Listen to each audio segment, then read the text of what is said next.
The December 23, 2025 episode of The Bold and the Beautiful quietly but powerfully centered on a truth that many longtime fans have seen coming. Eric Forrester's retirement is far more painful and complicated than anyone expected, and the Forrester family is only beginning to realize just how deep his inner conflict truly runs. The episode opens on a warm, seemingly lighthearted note with Steffi Forrester Finnegan and John Finn Finnegan spending time together working on Christmas arts and crafts. It's a cozy, intimate scene meant to remind viewers of stability and family, something Steffi has fought hard to reclaim after years of turmoil. The crafts, the laughter, and the relaxed atmosphere reflect the life Steffi has built with Finn, one that's rooted in peace rather than chaos. However, as often happens in B&B, that calm quickly gives way to deeper emotional waters.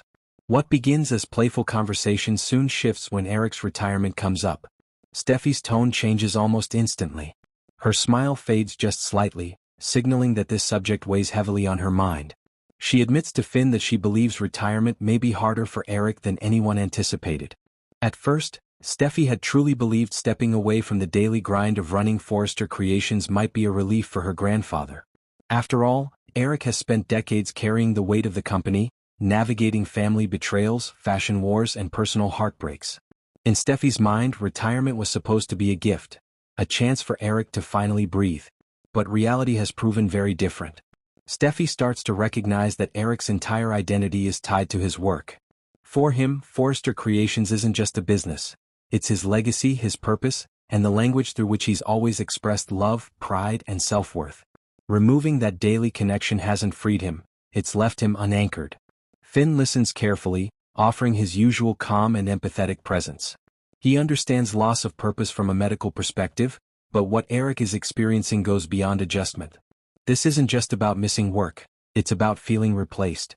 Eric didn't simply retire. He stepped aside so Ridge and the next generation could lead. And even though that transition was logical, respectful, and necessary, it still came with emotional consequences. What worries Steffi most is how unpredictable Eric's reactions have become. She admits that instead of enjoying his freedom, Eric seems restless, withdrawn, and quietly distressed. He smiles, but it doesn't quite reach his eyes. He says the right things, but his behavior tells a different story. Retirement hasn't simplified his life. It's exposed a vulnerability he's never had to confront before. Then comes the moment that confirms Steffi's fears. The scene shifts to Forrester Creations, where Eric is found in the design office. His sanctuary, his battlefield, his second home. He isn't supposed to be there working. He isn't supposed to be sketching, thinking, dreaming. Yet there he is, lost in a familiar daydream, surrounded by the space that once defined him. Enter Ridge Forrester. Ridge walks in and immediately says, "I knew that I was going to find you here." That line alone carries layers of emotion. It's not accusatory, it's resigned. Ridge knows his father too well. He knows that no matter how many times Eric says he's at peace with retirement, the pull of this place will always be strong. Ridge asks Eric why he's in the office, reminding him gently, but firmly, that he's allowed at Forrester Creations anytime he wants. This reassurance is important. Ridge isn't trying to push Eric out or erase him. He wants his father to feel welcome, respected, and included. But there's also an unspoken boundary being tested. Eric isn't just visiting. He's lingering. Eric's presence in the office isn't about stopping by to say hello or admire the latest designs. It's about reconnecting with a version of himself he feels slipping away. Being in that room brings back the sense of control, relevance, and pride that retirement has taken from him. The office doesn't judge him. It doesn't tell him his time is over. It reminds him of who he was, and who he still believes he can be.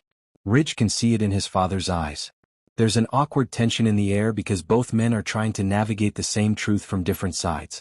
Ridge wants to honor Eric's legacy while stepping into leadership fully. Eric wants to support Ridge but doesn't know how to exist outside the role he's played his entire adult life. This is where the storyline becomes truly compelling. Eric isn't angry. He isn't lashing out. He isn't plotting revenge or reclaiming power. Instead, he's quietly unraveling, and that makes it more heartbreaking. Retirement has forced him to confront aging, irrelevance, and mortality in ways he never had to before. As long as he was working, creating, leading, he could pretend time wasn't catching up to him. Now it is. The episode subtly shows that Eric doesn't feel finished. Not creatively. Not emotionally. Not spiritually. And that's where the danger lies. Because when someone who believes they still have something to prove feels pushed aside, even lovingly, it can lead to reckless decisions. The audience can already sense that Eric's private sketching and secret creative energy aren't harmless hobbies. They're signs of unfinished business. Meanwhile, back with Steffi and Finn, the concern continues to grow. Steffi isn't just worried as a granddaughter, she's worried as someone who understands what it means to lose control of your life narrative. She knows how devastating it feels when your role changes overnight. Her instincts tell her that Eric needs more than reassurance. He needs validation that he still matters. What makes this storyline resonate is how real it feels. Retirement isn't often portrayed as a crisis in soaps, but here it's treated with honesty and depth. Eric's struggle isn't dramatic in the traditional sense. There are no shouting matches or shocking reveals, but it's emotionally raw. It asks a question many viewers can relate to: who are you when the thing that defined you is gone? By the end of the episode, it's clear that Eric's retirement isn't settled. It's only beginning to unravel. The family's good intentions may not be enough to help him adjust. Ridge's leadership, Steffi's concern, and Donna's support can only do so much if Eric himself can't let go. And that leaves viewers with a lingering sense of unease. Is Eric truly done with fashion? Or is he on the brink of proving, to himself and everyone else, that his story isn't over yet? The December 23, 2025 episode doesn't give answers, but it does something far more powerful. It makes us feel Eric's struggle, understand the family's worry, and sense that something significant is coming. Retirement was supposed to be the end of an era. Instead, it may be the beginning of Eric Forrester's most complicated chapter yet.